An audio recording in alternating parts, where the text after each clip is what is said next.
पालकं सदा विमुक्तिसाधकं कलाधरावतंसकं विलासि लोकरक्षकम्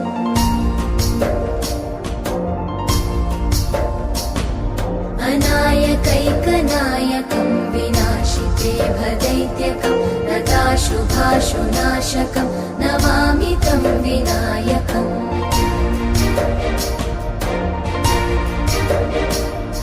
न तेतरातिभीकरं नवोदितार्कभास्वरं न मत्सुरादिनिर्जरं न ताधिकापदुद्धरम्